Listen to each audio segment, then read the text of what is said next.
Herkese tekrardan merhabalar. Ben Huri, Huri Metek Mutfak'ta kanalıma ve mutfağıma hoş geldiniz. Harika bir video ile geldim. Ev yapımı taş gibi yoğurt nasıl mayalanır? Süt nasıl pişirilir? Bir sütten hem yoğurt hem de kaymak nasıl yapılır? Hepsi bu videoda. Tarifimize hemen başlayalım. Geniş bir tencere öncelikle yıkadım. 5 litre sütü tenceremize alalım.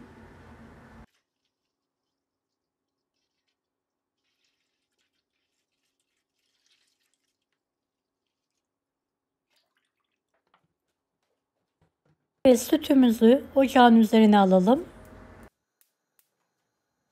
Ve yüksek ateşte kaynatmaya bırakalım. Gördüğünüz gibi köpük köpük kabarmaya başladı. Kabarmaya başlayınca başından hiç ayrılmadan köpüğünü dağıta dağıta pişirelim. Köpüğünü dağıtarak savurarak pişirmemiz çok önemlidir. Sütün içindeki suyu buharlaştırarak pişirmemiz lazım. Eğer pişirmezsek sulu bir yoğurdumuz olur.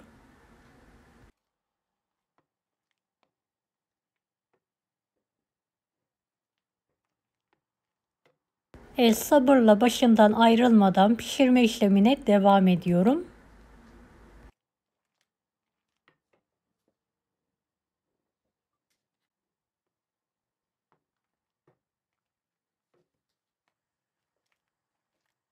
Evet, köpüğü dağılana kadar pişirme işlemine devam edelim.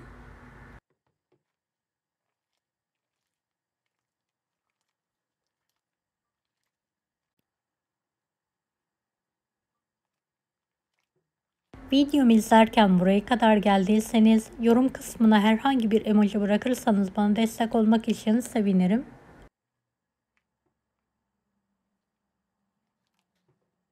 Evet, köpüğü dağılan sütümüzün altını artık kapatalım. Üzerindeki köpüğü hafif bir şekilde dağıtarak toparlayalım ve kendi halinde soğumaya bırakalım. Soğuduktan sonra bir gece buzdolabında dinlendirelim. Evet, ertesi günü üzerindeki kaymağı dikkatli bir şekilde alalım.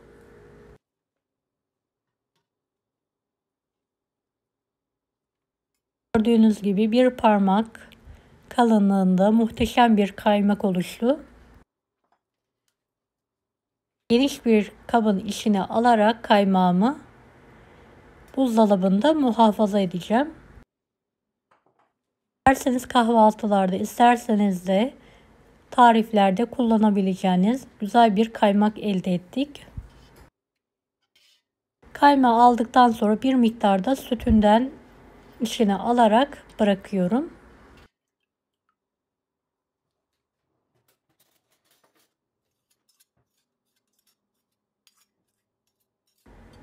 Biz sulu kaymağı daha çok sevdiğimiz için bir miktar süt ilavesi yapıyorum.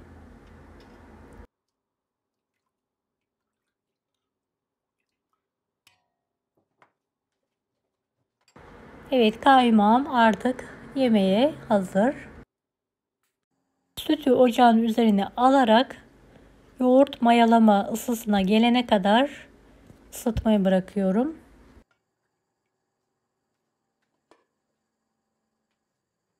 Evet, serçe parmağımı yakacak ısıya geldikten sonra altını kapatıp yoğurt mayalayacağım tencereye alıyorum.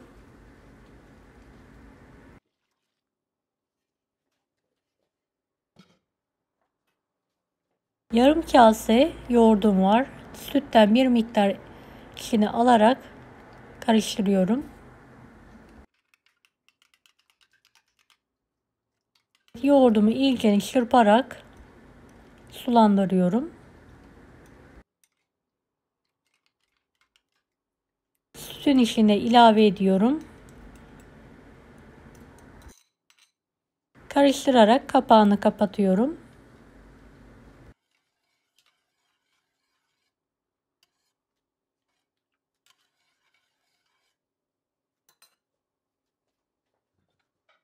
Sıkıca üzerine bir sofra beziyle kapatıyorum. Bir kenarda hiç ellemeden en az 3 saat mayalanmayı bırakıyorum. Kışın 4 saatte olabilir.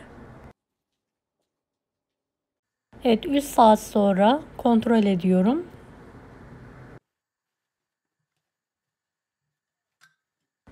Evet, yoğurdum mayalanmış. Kapağını alarak buzdolabında bir gece bekletiyorum.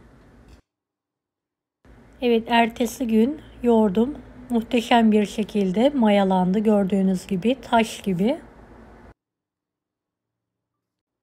Şöyle kıvamını gösterebilmek için kaseye alıyorum.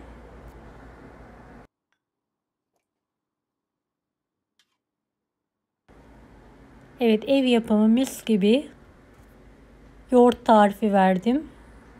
Deneyecek olanlara şimdiden kolaylıklar dilerim. Kanalıma ücretsiz abone olmayı unutmayın. Bir dahaki videolarda görüşmek üzere. Allah'a emanet olun. Hoşça kalın. Daha farklı tarifler için bunları da izlemeyi unutmayınız. Afiyet şifa olsun herkese.